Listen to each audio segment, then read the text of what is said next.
How long does it take, generally speaking, to start clicking when you're with a new ball club?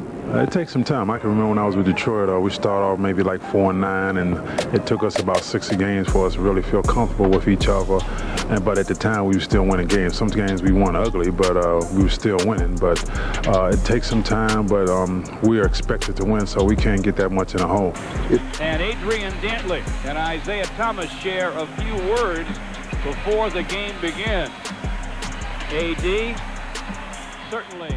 Adrian Dantley was one of the greatest scorers in NBA history. He averaged over 30 points a game for 4 straight years. He won a scoring title twice, but he managed to turn nearly every legend against him. This is how a man so talented at scoring became so terrible as a teammate that his teams got better the moment he left. He scored his way into the Hall of Fame but burned bridges everywhere. 7 NBA legends hated him. Let's start with Isiah Thomas. In the late 1980s, the Detroit Pistons called themselves the Bad Boys. They were tough and physical. Dantley arrived in 1986 and helped them reach the finals in 1988.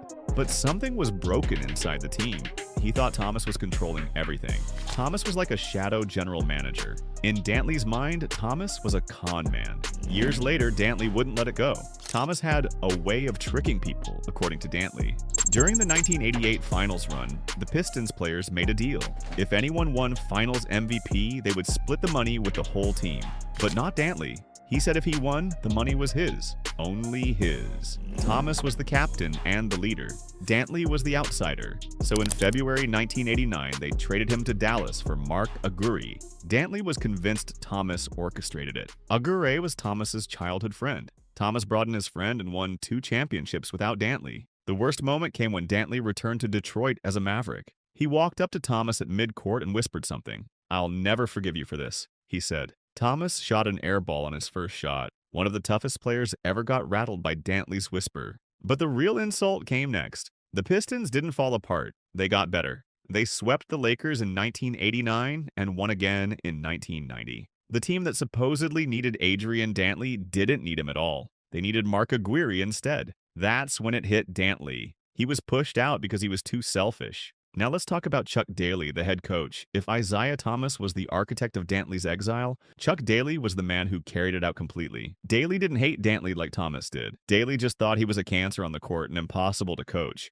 Dantley's game was weird and wrong for what the Pistons needed. He would hold the basketball for 10, 15 seconds. He would pump fake over and over. He would bob and weave and dribble constantly. He would do anything to draw a foul or find an open shot. It worked for Dantley. He shot over 55% from the field, but it killed everyone else on the team. The ball would stop moving. Teammates would have to stand around and watch. Daly wanted flow and motion. Dantley wanted to duel every single possession. Daly was trying to build something new in Detroit. He had Dennis Rodman coming up through the ranks. Rodman was young and hungry and defensive-minded. Rodman would do anything the coach asked without complaint. Dantley refused to accept Rodman. He saw Rodman as a direct threat to his playing time and his role. So Dantley fought Rodman. He fought the coaching staff constantly. He fought anyone who suggested he accept fewer minutes on the floor. The breaking point came in Boston. It was 1989, and the Pistons were chasing a championship title. They were playing the Celtics at the Garden in a crucial game.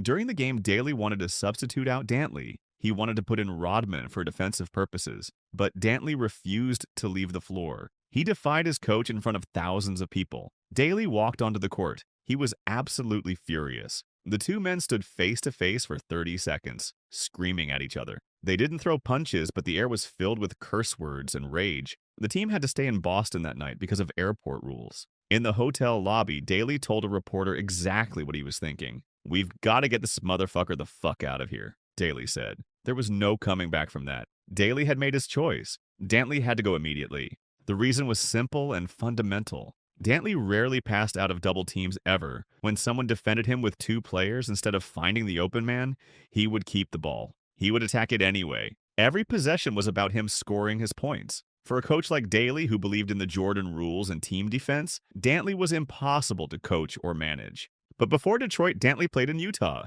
and the pattern started there. He was just as terrible in Utah as in Detroit. Frank Layden was the coach and general manager of the Utah Jazz. Layden was funny and boisterous.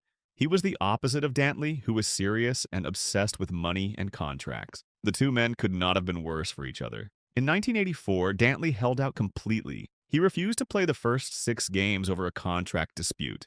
Layden saw this as a betrayal. He was trying to build a culture in a small market. Utah needed everyone pulling in the same direction. Dantley refused to cooperate, so Layden fined him. The fine was $3. $3 exactly. When people asked why such a strange amount, Layden explained, he said it was 30 pieces of silver. That's what Judas Iscariot got paid for betraying Jesus. Layden was calling Dantley a traitor to the team. He was branding him as a Judas. Dantley reportedly paid the fine in 30 dimes. He was embracing the absurdity while seething at the disrespect. But the damage was done. Layden had publicly declared that Dantley was a cancer, a virus that needed to be removed. By 1986, Layden decided he was done with Dantley. He traded him to Detroit for Kelly Tripucka and Kent Benson. That's a horrible return for a man who averaged 30 points a game consistently. But Layden didn't care about basketball value. He just wanted Dantley gone. The team president said it clearly. "We were never so happy to get rid of a guy in the history of the franchise," he said.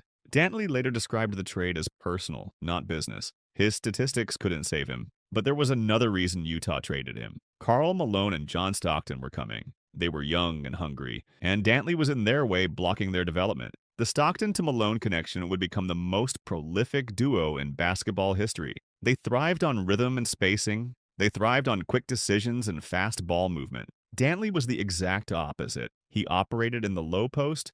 Those were the spaces Malone needed. When Dantley had the ball, nothing moved. The offense stopped. Malone would stand and watch. Stockton would stand and watch. The system had no rhythm. Malone was a rookie when Dantley was his mentor. Dantley defended Malone during an argument with Layden. He helped him out. But as Malone got better, Dantley resented him. He resented that the franchise was moving to the young guy. He resented that Malone was becoming the star. It created friction that couldn't be fixed. The organization understood this. They realized Dantley was a developmental roadblock. He was stopping Malone and Stockton from becoming what they were supposed to be, so they got rid of him. And the Stockton-Malone pick-and-roll became the most unstoppable play in basketball. For the next decade, they ran it constantly. It was beautiful. It was deadly. It was everything that Dantley had prevented. Once he was gone, the dynasty began. We already talked about the Pistons and how they got better without Dantley. But Bill Laimbeer, the Pistons center, had his own take on it. Laimbeer was hated by everyone. He was dirty. He was mean. He threw elbows. He started fights. But he was a bad boy through and through. He believed in sacrifice. He believed in putting the team first. He believed in doing whatever your coach told you to do.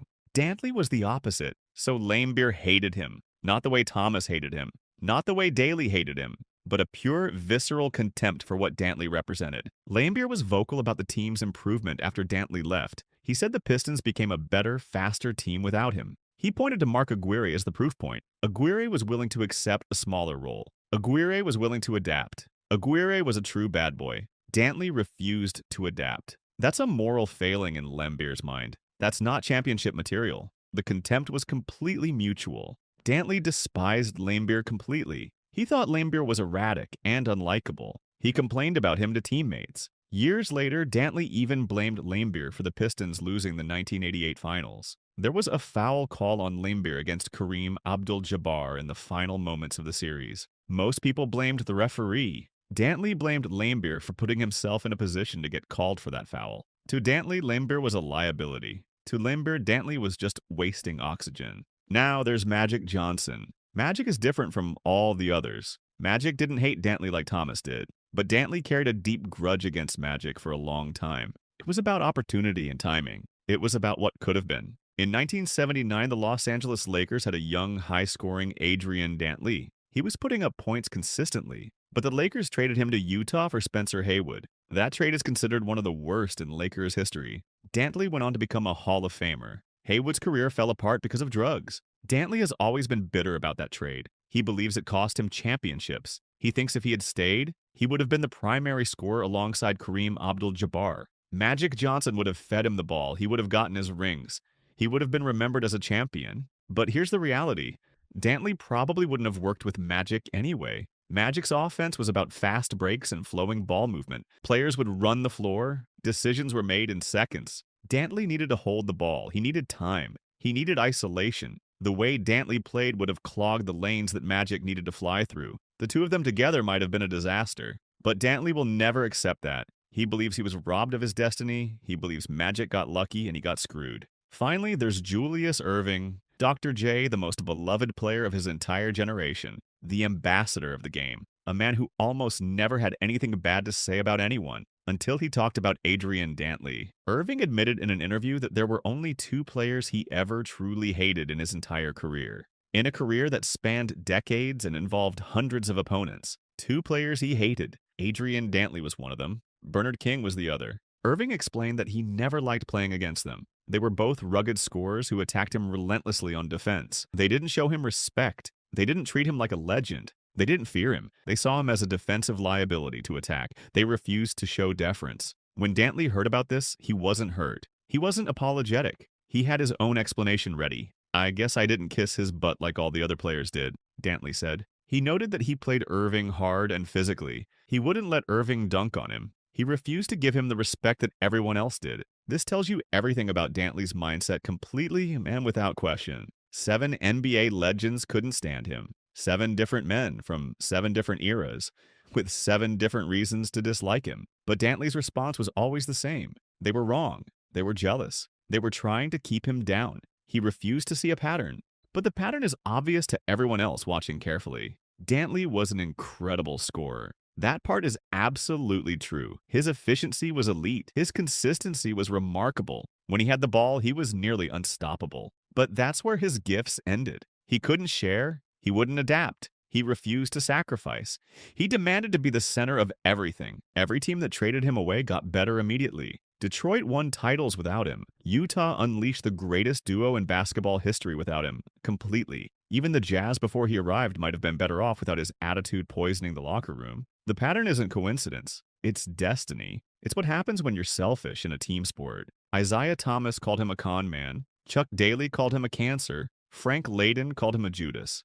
Bill Laimbeer said the team was better without him. Karl Malone and John Stockton had to wait for him to leave before they could become themselves fully. Magic Johnson didn't get his chance to deal with him because the Lakers had already sent him away. Dr. J admitted he hated his guts completely. 7 men, 7 legends, 7 distinct reasons to hate Adrian Dantley forever. And Dantley believes he's the victim in every single one of those situations. He believes they conspired against him. He believes they were intimidated by his talent. He believes he was robbed. Here's what actually happened, and the truth of the matter. Adrian Dantley was a brilliant scorer who refused to play real team basketball at all costs. He was a ball stopper in an era when basketball was evolving toward flow and motion. He was selfish in a locker room that valued sacrifice and unity. He was rigid when the game needed flexibility and adaptation. His talent got him into the Hall of Fame eventually. His attitude kept him out of championship rings forever. His scoring average is remembered in statistics books. His personality is remembered in grudges held by the legends he played with.